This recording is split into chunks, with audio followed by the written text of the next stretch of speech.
etu a ka esi nwekwa arụsị dị iche iche n'obodo dị iche iche ndị ọrụ ha wụkwa fairness ịfụ na ihe ọma na-eme chidimma dị ndị ọ na-abụ mmadụ na ibe enwe misunderstanding ebe a ka a na-ejeje kpee ikpe ịghọtara ya now concerning arụsị mmadụ nwere ike mejọọ gị ma ọ bụ na mmadụ na-arụghị oke gị ọ bụrụ ihe ọbụla gị na mmadụ mere ijewe police ijewe court mụ nwa wo Ogbuefi EZE-ANA Ugochi bụ adịmeje court adịmejekwu police yes oge mkpọjere ndị mmadụ na court mana ndị niile mkpọjere court before mbido ọdịnala bido dibịa I won because abụrụ m onye na-achọ okwu yes mma adị sure na m jiri onye anwụ ugwu n'ọfọ I won mana kịta m bụzi aka ji ọfọ adịmụ na mmadụ adị eje court m na-eje court mmụọ adị m agba m onye akwụkwọ na mmụọ ịghọtara ya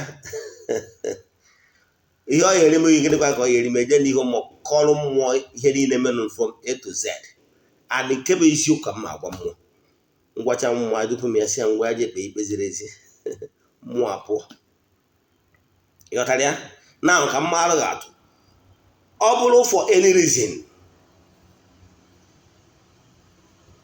n'ịma na aka ga-adịrị ọcha n'imejọrọ mmadụ imejọ mmadụ tinye onu ọma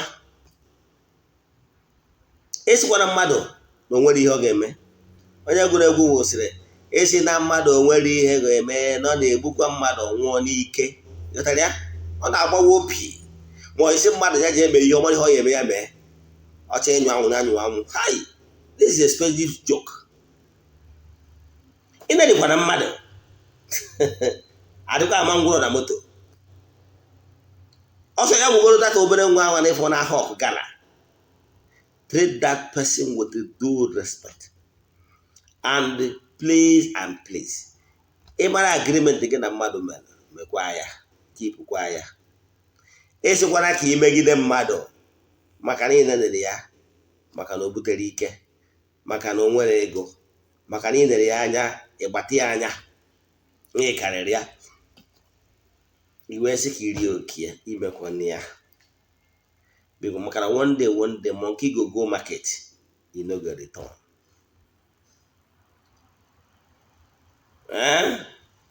ị nwere ike ịbụrụ onye example o nwere onye gwara m bịa na nke m yesterday wee sị m Ogbuefi nzi ya o wee sị m na o nwere onye na-arị ya 2.6 million ewepụ 2.6 million naira achọrọ ka m were ya nwere maara atụ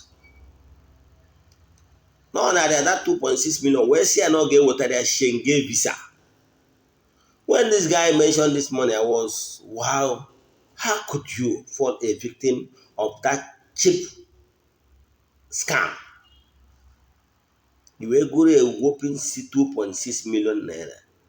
Where je nye mmadụ for ordinary Schengen visa. See, a visa, you can do the right thing and even get it yourself.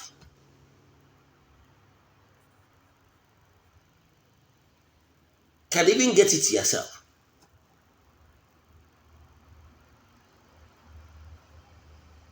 Ama m ọtụtụ ndị mmadụ ndị na-abịa n'Ugochi tụrụ na temple ndị na-achọ visa today ha enwetago ele even nke nkwara mgbe gara aga onye na-eje si na ya na-eje Mexico. He came to me say na na-achọ Mexico visa. And no, I have been trying to put so many times I deny a visa of even not try to go US, try other countries. You know, where na nke si no Mexico ka na-achọ si. No Mexico ko munne na agbari ambo. Si a Mexico visa say money deny their visa. Was he okay? Ngwa lụchara ya ọrụ saa ya ụtụ chara ya ọrụ rụọ ya ọrụ favor wee sị mmụọ nwa ya duo eke enye visa wee sị emekwa apply ọzọ ma apply bụsọ na-eje Abuja si nne na-eje maka ya visa wee sị okay ngwa o nwere powder nyeri ya lụchara ya ọrụ wee sị ya nwa ya jebe ọrụ ụbọchị ya nwa ya use the powder etu si use the powder jebe embassy wee bịa na temple je mụnye kandụl gwutu okwu nkwube na temple wee sị ya no, I've been attempt that Mexican embassy, senior visa, the same day. I ain't gone. To my greatest surprise, the lady almost the same day, very excited. Same na ejoro mgbe emechara interview, ajụọ m the passport or say yes. Ha anaghị passport, si ya chigata the same day by 4 p.m. bịa were visa. O chigha azụ by 4 p.m. enye visa. Today, oruodo 2 weeks ọ batara ọkwado maka ije Mexico. But ọ na-eje Mexico bụtakara ụmụnne ya na be m begosi ha na nke Ogbuefi onye nyere ya nweta visa. O wee baa Mexico. Baa Mexico fọ ịba Mexico. Rukwaje Mexico si na nwanne ya nọ na America. O sikwa Mexico now baa America. Ejekwu na ọka na refugee camp now na America. But o nwetago some NGOs and some people na ọ na-arụkọ ọrụ with. And surely I'm sure na a ga-enyekwa stay na US. Yọtara ya?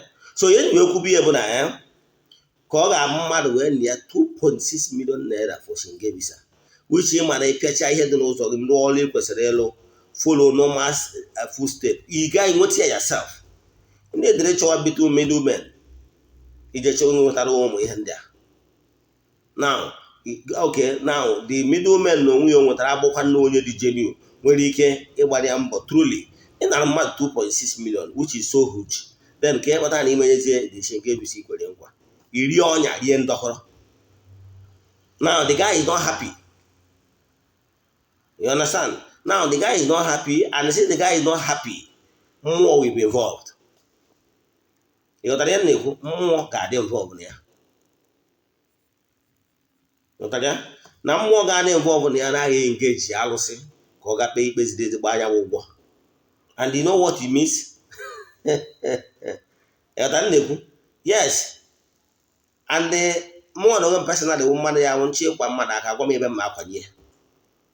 You got ya? Nchi kwa mmadụ aka gwa m ebe m akwanye. Yes. Echekwa ya ka gwa ebe ya akwanye. It's not as if they all try at all. No one no why you would not just no for no novice. Upon maka m nwego multiple visas. Amụ ka ya mere ụdị ha. Ma do know the guy no nwe novice.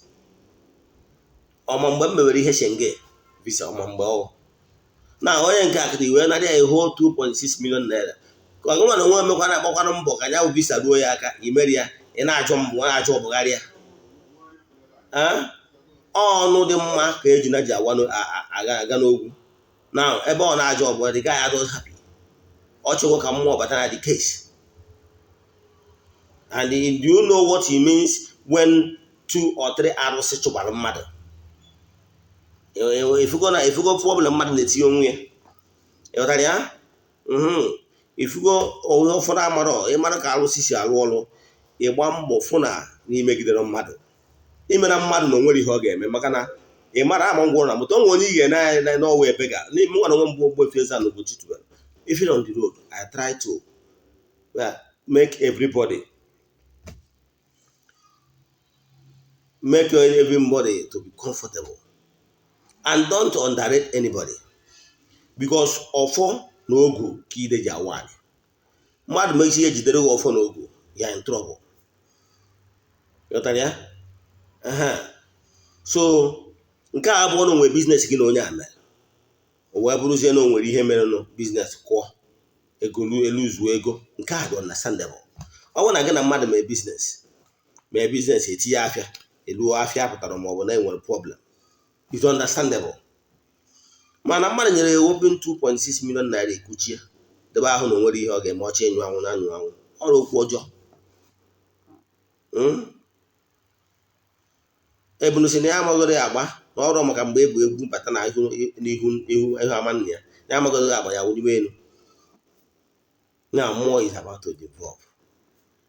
Let me tell you how more works. 1, make sure na onye a na-ekwu maka ya ego this case impentry now. Somebody collected 2.6 million naira for visa for somebody. A scam or the person. Now ihe ga-eme na ọbụna ọ bụrụ na onye amalụ bịa tụọ gị na arụsị, complain otu enyi arụsị ọbụla na-apụ apụ, the person ga na problem. Ka bụ ofu. So nke mgbe mụ na ọ bụrụ na na-eturu mmadụ na arụsị, ndị arụsị wee kpọọ onye a na fon ma ọ sendịara ya meseji gwa ya na-achọrọ ya na arụsị dị ebe a detu a detu a for your own good. One, gị nwa na onye akpọrọ na fon ma onye sendịrị meseji, but be sure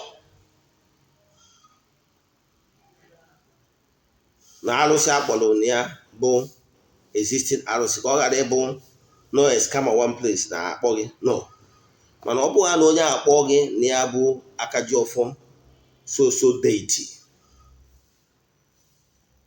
na deity a example na ọ dị na oraifite na village ọ dị na ya n'ụbọchị dị etu a ụbọchị dị etu a, example na ụbọchị eke ka arụsị a ji eri ife, and na ya invited to come on this particular eke ka amara ihe na-esere gị na onye a na onye a a real deity. Ihe dị mma nke wuru deity, ọ bụkwa scam, nwere ndị bụ scammers. Yes, ihe dị mma na deity na akpaghasị na ya bụ Akajiọfọ arụsị dị etu a na-ewetara kesi gị na onye dị etu a ọkpa afọ onye a wetara kesi gbara akwụkwọ against you, gị nwa bụ onye dị etu ọkpa afa gị nọ na-achọrọ ụbọchị dị etu a na ya bụ deity ka ikwuo ọnụ gị, ịghọtara ya ka ujenio. Mana ọ bụrụ na scam kpọrọ gị sị gị na mmadụ wetara afa gị n'ihu dibịa ma ọ bụ n'ihu ọrakụ ya, na ya agwaghị ahụ onye wetara ya nọ inye ya ego ka i wee gbara onwe gị, ka bụ scam. Mana ọ bụrụ na mmadụ kpọọ gị sị gị na ya bụ Akajiọfọ arụsị dị etu a n'obodo dị etu a na onye dị etu a, na onye ahụ kpọrọ afa bụ onye ma na gị na ya nwere kesi, and man ma gwa ndị mmadụ fe ịtụọ mmadụ na jikwa gwa onye ahụ asị ya nekwa na ị achọkwa ego gị na ụdị ọnwụ isi chọọ, then onye ahụ eburu ya na ntị si ya na onye dị etu a, example na Ifeanyị Okonkwo onye ọba, ịma Ifeanyị Okonkwo onye ọba, so yes, o wee sị gị na si ya na onye Akajiọfọ wee sị gị na Ifeanyị Okonkwo onye ọba gbara akwụkwọ na mmụọ against you, nne a chọrọ ka ị bịa ụbọchị eke ka ị bịa zara ọnụ gị, ka genuine. So ihe ị kwesịrị ime na ọ bụrụ na iji ndụ kpọrọ ihe ọbụla bụ ụbọchị eke ahụ ijebe, ụbọchị eke anwa ijebe, ilu ụbọchị eke anwa iluo ikwuo ọnụ gị. Mana ọ bụrụ na ị chọrọ ka ị setụrụ out of mmụọ, ị mara na ị ga-akaba ahụ before the date ahụ agwara gị, ọ bụrụ na agwara ogo gị bịa ụbọchị eke, ịkaba ahụ fụ na dada akpọrọ na call na reach out to the person, make a peace with the person, either na ekwuru ụgwọ ya. Mana ọ bụrụ na ekwuru ụgwọ wee ruo ụbọchị eke anwa ekwuru maka ya, imekikwa sure na ijara. Ọ bụrụ na o nwere any reason ma ọ na ị nọrọ nso n'ile obodo tere aka, ịkpọ dị Akajiọfọ ya biko na ụbọchị dị eke dị etu a n'ime enwe ike ịbịa nọọ eke nke ọzọ ya ka ị ga-abịa. Ọgwa ndị n'obodo oyibo ebe a na ị ga-akaba ahụ dị mmadụ elu onye ahụ idunye ruo ebe ahụ kwuru ọnụ ya wee kwuo na ya mụrụ ihe gbasara kesi a, kama na idunyere ya na ya nwere ike kpọzie na fon ikwuo ọnụ gị, ikwucha ọnụ gị, then ọ bụrụ na truly n'ikpe mara gị, then itinye ọnụ dị mma wee sị ha ya biko yes na onye dị etu a n'iji ụgwọ, mana na ị ga na-akwụ ụgwọ a etu a ego dị etu a kwuo nke ya akwụ na ya akwụ ya wee kwụcha ya. Mana ijekwara dị disrespect dị stubborn, ọ ihe na-egbu mmadụ. Mgbe ị bịa kpọọ gị ịba mba kpọọ iyi si na nwere ihe ha mewu ebe a ka ị na-ịzọ ya ụkwụ na nsị abụghị itinye aka na tipa bụ aja, ịghọtara ya? Okwu ọjọọ isi mmadụ na o nwere ihe ọ ga-eme ma ọ bụ isi mmụọ na o nwere ihe ọ ga-eme, mmụọ a ga-emekwa sọntịn ịfụnanya. And ụfọdụ mmụọ dị nwere ka ha si arụ ọrụ, ụfọdụ nwere ike ime ihe mgbe ichefugoro. ị nwere ike asị gị na enyere gị 14 days ma ọ na-enyere 7 days ka ị bịakwuru ọnụ gị. 14 days aga, 7 days aga, 14 days aga, 28 days aga, ị mara iwe ndebe ahụ n'iwe odogwu maka na ị nwere ọgwụ agwụtara ikechi. Gịnị nwe ọgwụ na arụsị ọ na-ama aka? Ọgwụ na njelu nke Chukwu adị ama aka, maka na mmụọ binie ọgwụ alụọ. ịmara ịchịkwara na onwere ọgwụ, ịchịkwara na onwere obere ọgwụ, ịchịkwara na onwere obere ọgwụ ịkwụtara dibịa gwọrọ. Onye bụ dibịa? Ọgwụ dibịa gwọrọ ya stand before a strong deity. Ịdịkwara strong maka na ọnwụ na-egbu nwa nkịta ara ekwe ya n'isi nsị. N'ịma ihe ị ga-eme bụ ihe a ngwala gị ijesi na-ede sọrị ma ọ biko ọ bụrụ na ọ biznes ka unu mere, ọ bụrụ na ego furu efu tụrụ dị na ego edu shọ na ego furu efu ịrịkọwa arụ chipesi ya na ego afụkọ n'efu na biznes ya n'ụlọ zụrụ ahịa na afọ na-esiziri esizi. Oke, ihe mere n'ogo na-eke edo a na edu shọ pure truth. Ikwuo truth you be saved. Ọ dị arụsị adị egbu onye aka ya dị ọcha.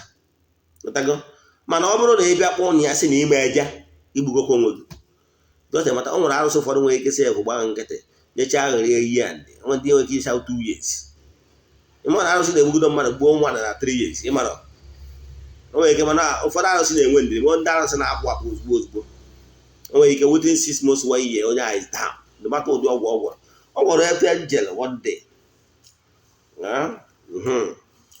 Ya bụ arụsị na-apụsịkwa ike na nke my friend anọ m ebe anwa. Oge actually abara m ụgbọ wee na-eje the place so years back.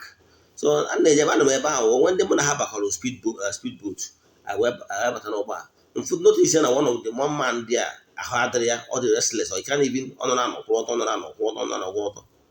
Now nne dị man anya ọwụ na onwere ọgwụ oyi n'onu. So mgbe ọ bụrụ na ọ na-ebe m na-eje na ihu deiti m na-eje ka nwa na-eje ka a na-ebutie dozie gịnị mezi anọzi ebe ahụ ekwubezi ihe mere na n'onwelu atụrụ ya na-arịa m arụsị some years back. Instead of nyanwe bịakwuru ọnụ ya ma ọ kwuo onye o lere anya ya ụgwọ ojegwowa ọgwụ na-agwụzi ọgwụ na-eyikosi ọgwụ na-edebe ahụ na ọgwụ ya egbochi ude. Mana mgbe mmụọ bịara ọgwụ a niile dị not even protecting.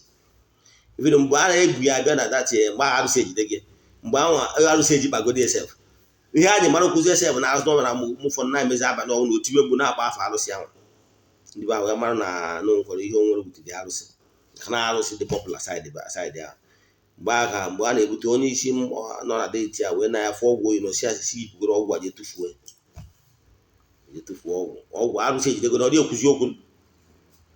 Mgbe anyị ji bute ya arụsị eji kpagie even before anyị dechara list of ihe anyị eji weta ka e wee yewe arụsị ma na arụsị a ga-ahapụ ya before ha ka nọ n'ime ahịa sef dị manụ nwa nọtarịa arụsị ọya atụrụ ya bụ ọrụ arụsị eji magie. Ikwena ka atụọ na arụsị, ikwena ka inwe ịgba nkịtị ka arụsị pụọ ọgụ, maka na ọ pụọ ọgụ ihe o bu abịa dị too much. Ọ nwere ike ịbụ strange illness. Sickness nwere ike ịbụ na ejecha na ụlọ ọgwụ asị na ị na-aya ahụ mana eje asị na onye ha fụnara ahụ mpịawa azụ mmụọ. Onye kachie ntị n'ebe arụsị na-akachi arụsị akachie ntị gbuo yọtara ya, maka na iji ejide onye a na-ekarịrị ya ọ na-ebe arịrị. Ị mara ịmata mmụọ ji ka ọ na-ebute ndasị ji egbu mmadụ. Ihe o ji egbu mmadụ bụ na onye imejọrọ na-ekarịrị ya na-ebe arịrị abalị ọnwụ na ọ na-ebe akasị Chukwu n'ozukwu ome. Ndị anjelu nke Chukwu na n'ozukwu ome onye a wee gbawa ya aka wee narị ya ihe maka na ya nwere mmadụ ọ na-akwụ ọtọ. Onye batara na ifu mgbe gboo adịghị ha na-akpọ restitution. Ọ bụrụ ụfọdụ ka ejekwa onye confession onye imejọrọ jebe n'aka onye ijebe onye imebiri ihe si ya nwanne m emejọkwana gị biko gbaala m. Ọgbaala ga anaghị iwe eze ọkwụsị ịkụ ọta daji ọkwụsị inye ripọtụ na kesi gị na mmụọ ka mmadụ ga-atụ ndị ma mma na nna amata atụ. Ọ bụrụ na ị nwere kesi na police station the complainant kpụta gị na police station emechaa ichezie gị na complainant nwee udo, complainant kwụsị ịbịa kesi anwa, kesi a ga-anwụ natural death. Mana mgbe complainant na-abịa, ọ bụrụ na ị bịara the IPO akpọ si nwoke kwa ya na ị bịara, ọ gbachara gị mgbe nwe gị schedule okwu again. As long as the complainant na-abịa, the case is still on. So and the only thing ga-eme ka complainant kwụsị ịbịa ụmụ apisi bịa. So onye tụrụ na arụsị esikwana na iwu odogwu adịghị agwụtakwa ya n'ọgwụ. Dibịa ọbụla na-asị ka ọ gwọọ ọrụ gị ọgwụ for protection nwere ihe arụsị na-eme nkwagwu ka ọ chọrọ ịkwagwu. Ọ eje na-anara gị ego mepeka ọfisi n'isi gị, ọ nọ n'ọtụ ọ naghị ego naghị ego onwe mgbe ya nakọta efu ka mmụọ na-achụ na nlọ ijekwa gwa ya ọ narakwa gị ego so ka chụọ ọrụ gị adịwa mere nke mee nke ego a before mere ya 2-3 years ya nwe ego n'itufu ma yet mmụọ ma gbuo onye ahụ. As long as no mmụọ na-apụ apụ. You know why? The guilty conscience. Obi ga na-ama gị ikpe truly n'ime gịkwa na onye a turu na scam kwa na onye ọbụkwa nnọọ biznes ka gị na-eme, ọbụkwa nnọọ ọrụ ka ị lụrụ ya lụchara ya ọrụ rụọ ọrụ ọ bụrụzie na mmụọ tide ka ọ ghara ịga. And the worst thing bụ na mmụọ nwere ike na-achụ gị etu a idegoro ka dibịa ọbụla lụcha ọrụ ya aga mmụọ a na-achụ eje gbarụ ọdịgote. Ị ghọtara ya? Maka na ị na-anụ ọka ikpe ọmụma in the spiritual realm ikpe mara gị maka na ị na-alụ mmadụ ihe and onye na-ara ihe ka na-akwụ ụta. Nke ọzọ m chọrọ ikwu bụ ọ bụrụkwa na ụtụ ndị mmadụ na-afụ ọcha victim, ọ bụrụ na iji atụ mmadụ na-arụsị onye a ji 2.6 example emechaa onye akpọ gị n'azụ si na onye n'ọka onye 1 million naira ikwekwana na yes for any reason. Ọ bụrụ na ị na-adata 1 million naira were ụkwa 1 million naira wochi ya na igwe arụsị ya gwa ndị arụsị na onye a wetara 1 million naira. Arụsị must be aware. Agwakwa arụsị na iwetago 1 million naira not for 1.6. Mana the best thing for you maka ndụ gị bụ maka na ego na temptation na adị enwe ike nye gị ije ma ego aka. The best thing bụ ọsọ na onwe 1 million naira na oshi ya were egoje na arụsị. Ọ bụrụ na o nwere ego a ga-eshi ya n'ime ya etago on ndị arụsị a ga-decide ma ọ bụ na ha debere etiri ego a complete. Ị ghọtara ya? Maka ụfọdụ ndị mmadụ na-eji eri ori gara ụfọdụ chi ịkwagbu si n'azụ na-enye gị ego na onye si n'azụ na-enye gị ego ime agwaji ndị arụsị na-agba ụgwọ na o nwere ego ewetara gị by then mmụọ echikata azụ. Ime abụ du ntụfu du nchọ ime edupụ mmụọ eji gbara ụgwọ isi n'azụ na-anarakwa dị ego anyị isi eji gbara n'ụgwọ. Ị ghọtara ya? Ọhịa mmụọ ji egbu mmadụ.